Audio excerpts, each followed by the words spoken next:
In the heart of Belgium lies Antwerp, a quiet, charming city famous for one thing above all else: diamonds. Billions of dollars worth of the world's most precious stones flow through this city each year, and nestled within its diamond district sits a vault believed to be impenetrable, guarded by some of the most advanced security measures ever built.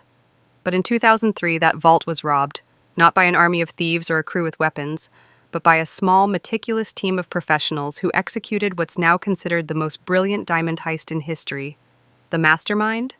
A well-dressed, soft-spoken Italian named Leonardo Notarbartolo. To everyone around him, he was just another diamond dealer. For over a year, he maintained a box inside the Antwerp Diamond Center's vault, gaining the trust of staff, studying their habits, and learning every detail of the building's layout. All the while, he was assembling a hand-picked crew of experts, each with a unique skill: electronics, lock-picking, alarm bypassing, and surveillance. Their plan wasn't impulsive, it was surgical. The vault they planned to rob was protected by 10 layers of security. There were motion detectors, infrared sensors, magnetic field detectors, seismic alarms, and an elaborate lock system that required both a combination and a physical key. Cameras watched every hallway, and the vault door was over a foot thick, made of steel. But the crew trained like it was a military operation. They built a replica of the vault in a warehouse and practiced over and over again. They recorded the guards' routines, discovered blind spots, and even hid miniature cameras in the ceiling tiles to gather more intel without detection. Then, on the weekend of February 15th, 2003, while the city was quiet and offices were closed, the team made their move. First, they entered the building through a small service door, one they had secretly unlocked days earlier. Once inside, they disabled the infrared sensors using a simple trick, placing black plastic bags over them to block the light beams. They carefully picked locks, avoided pressure-sensitive floors, and used a replica key to open the final vault door. Once inside, they worked in silence. No alarms blared, no one noticed. They emptied 123 of the 160 safety deposit boxes inside the vault. Diamonds, gold, cash, jewelry. The estimated value? Over $100 million. In just one night, they pulled off what should have been impossible and walked out undetected. But here's where the perfection unraveled. As careful as they were, one small mistake changed everything. A discarded, half-eaten sandwich found in the forest where the getaway car was burned. Inside that sandwich was Leonardo's DNA. He was arrested and sentenced to 10 years in prison. But the diamonds? The money? Almost all of it was never recovered. And Leonardo? To this day, he claims the value was exaggerated and that he was just the front man, not the planner. Whether that's true or not remains a mystery. But what we do know is this: the Antwerp diamond heist wasn't just a robbery. It was a lesson in patience, precision, and flawless execution, a blueprint for how brains can beat even the most secure systems in the world. And the most chilling part? In the summer of 2005, the city of Fortaleza, Brazil, was baking under the heat of August. Life in the busy financial district moved at its usual rhythm, banks, shops, and traffic humming along. Nothing seemed out of the ordinary. But beneath the streets, something extraordinary was happening. A group of men had been working in total secrecy for 3 months, not in a bank, not in the shadows of the night, but from inside a legitimate-looking landscaping business. From the outside, it was nothing more than a small warehouse with a green sign that read Grama Sintetica, or synthetic grass. A few men came and went, hauling soil, loading trucks, wearing company uniforms. They even handed out business cards. But inside that building, there was no grass, there were no clients, there was only one thing: a tunnel. And not just any tunnel. They were digging directly under one of Brazil's central bank branches, targeting the very vault where excess, untraceable currency was stored before being pulled from circulation. The distance? 78 meters. Almost the length of a football field. The challenge? Dig through layers of rock and soil beneath the streets, sidewalks, and city infrastructure without alerting a single soul. And they pulled it off. They reinforced the tunnel with wood and plastic, installed lights, air conditioning, and even a pulley system to move dirt and debris. It was an engineering feat, and it all led directly beneath the Banco Central vault. Then, on the weekend of August 6 to 7, 2005, the plan reached its climax. Security was minimal, no guards on site, and the vault itself wasn't connected to a motion alarm. The robbers broke through the concrete floor of the vault, carried out 3.5 tons of cash, and vanished without a trace. By Monday morning, the damage was done. The bank was missing over 160 million Brazilian reais, about $70 million USD at the time, in used, non-sequential bills, which made the money nearly impossible to trace. It was one of the largest heists in world history. And the craziest part, no one heard a thing. No alarms, no witnesses, nothing. It was as if the money had evaporated into thin air. The media dubbed it the heist of the century. Authorities launched one of the largest investigations in Brazil's history. Over the following months, arrests were made and some suspects were caught, but only a fraction of the money was ever recovered. The suspected ringleader, Antonio Josevan Alves dos Reis, was eventually arrested.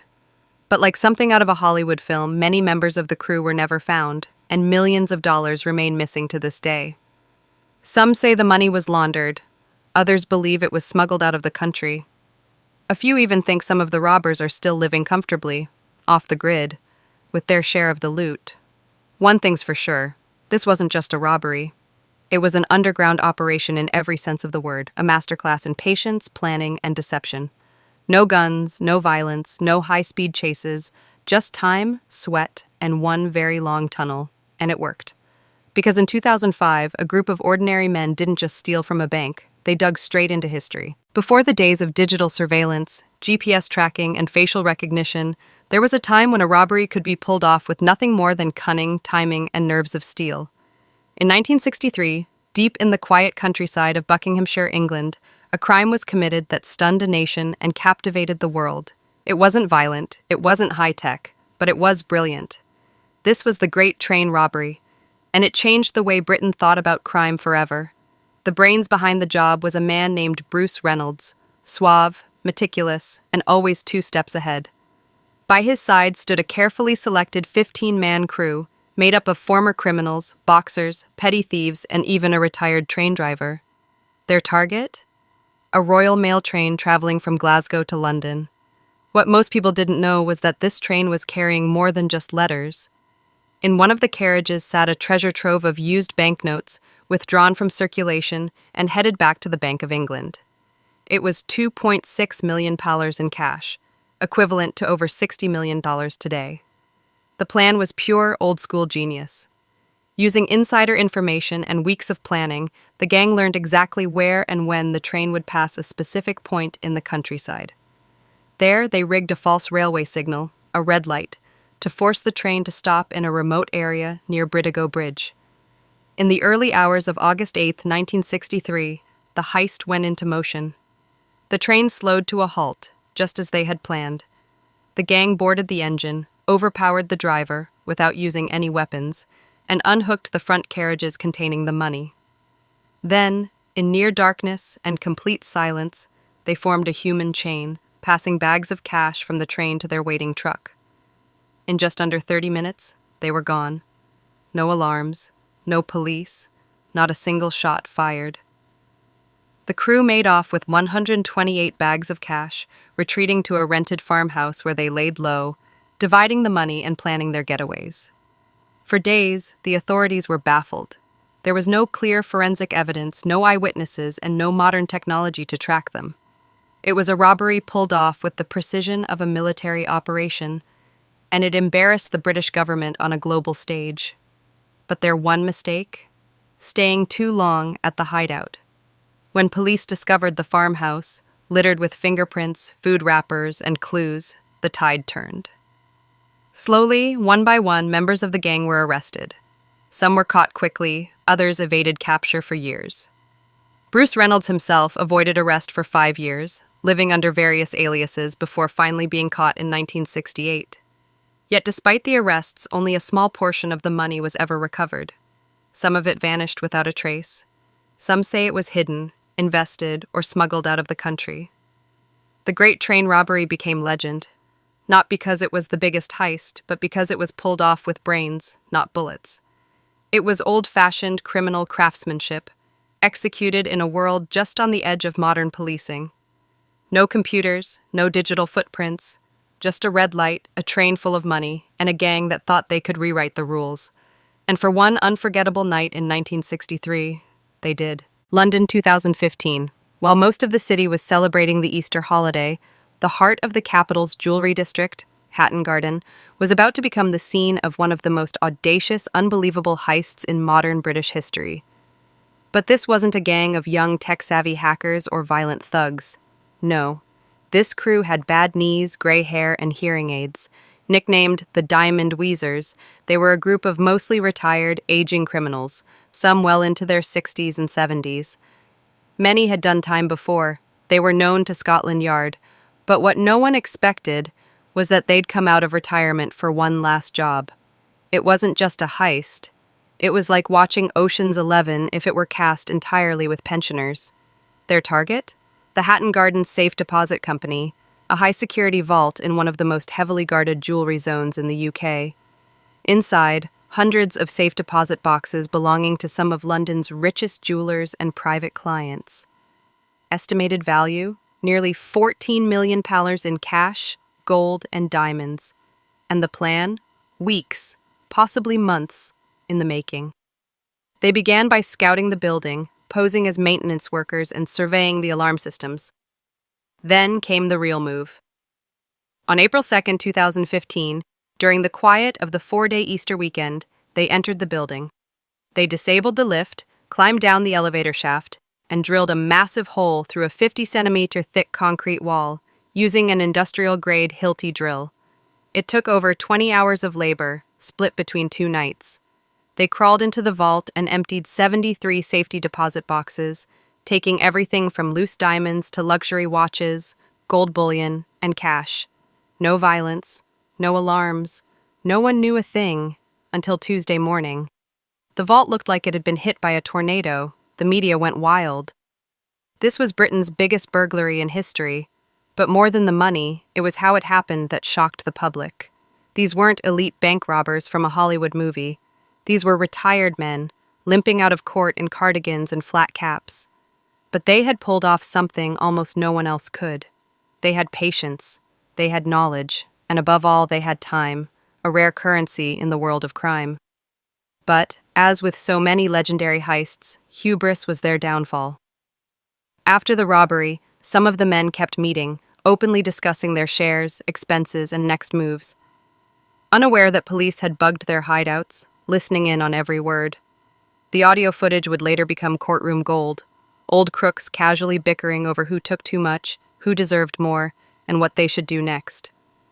One by one, the crew was arrested. Brian Reeder, known as the Master, was 76 years old. Terry Perkins, another veteran of the 1980s Brinksmat robbery. Others included cab drivers, safecrackers, and a man who still lived with his mum. In total, 7 men were convicted, and a large portion of the stolen goods was never recovered, estimated at over £10 million still missing. To this day, many believe some loot was hidden, sold off, or stashed abroad. The Hatton Garden heist wasn't just a robbery. It was a reminder that criminal genius doesn't age, that under the right conditions, even old-school thieves can rewrite the rulebook. And for one long weekend in London, a crew of senior citizens pulled off one of the most legendary capers in British history. No violence, no trace, no regrets, just drills, patience, and decades of criminal experience coming out for one last score. December 11th, 1978, 4:03 a.m., JFK Airport, New York City. It was freezing cold and most of the airport was asleep. But inside the Lufthansa cargo building, something massive was about to happen. Something that would go down as one of the most legendary robberies in American history. And at the heart of it all, the mob. More specifically, the Lucchese crime family, one of New York's infamous 5 families. The robbery would net nearly $6 million, over $25 million today, and become so iconic it would later be immortalized in Martin Scorsese's Goodfellas. But let's rewind. The man behind the heist was Jimmy the Gent Burke, a trusted associate of the Lucchese family, not a made man himself because he was Irish, but just as dangerous. Burke wasn't loud or flashy, he was a strategist, and he had a tip. A low-level Lufthansa worker named Louis Werner had gambling debts. Big ones. And to pay them off, he gave Jimmy the golden ticket. Insider info about a regular delivery of untraceable American cash flown in from West Germany. Every few weeks, millions in U.S. currency from military bases in Europe arrived at JFK and sat, sometimes overnight, in a supposedly secure cargo vault. Jimmy got to work. He put together a tight, loyal crew, including Tommy DeSimone, Angelo Sepe, and others from the Queen's underworld. Each had a role. The plan was simple, clean, and fast. Get in, take the cash and jewels, and get out in under 10 minutes. On the night of the heist, a black Ford Econoline van rolled silently into JFK. Wearing ski masks and armed with pistols, the crew burst into the cargo building, held the employees at gunpoint, tied them up, and made their way to the vault. They moved like professionals, calm, brutal, and efficient. They didn't shoot anyone, but they didn't need to. Within minutes, they had loaded $5 million in cash and nearly $1 million in jewelry into the van. And just like that, they were gone. No shootout, no car chase, no alarms. By the time the authorities realized what had happened, the money had vanished. So had the robbers. The media went wild. The FBI launched a full-scale investigation. And Jimmy Burke? He celebrated, briefly. Because if there's one thing the mob fears more than the cops, it's loose ends. Over the following months, people connected to the heist started disappearing. One by one, anyone who might talk, the getaway driver, small-time fence guys, even girlfriends, were found dead. Bodies in cars, bodies in freezers, bodies buried in shallow graves. Why? Because Jimmy Burke wanted to keep the money and silence the witnesses. It was paranoia mixed with greed, a deadly combination. The only reason the world knows what really happened is because of Henry Hill, one of Jimmy's closest associates who later became an FBI informant.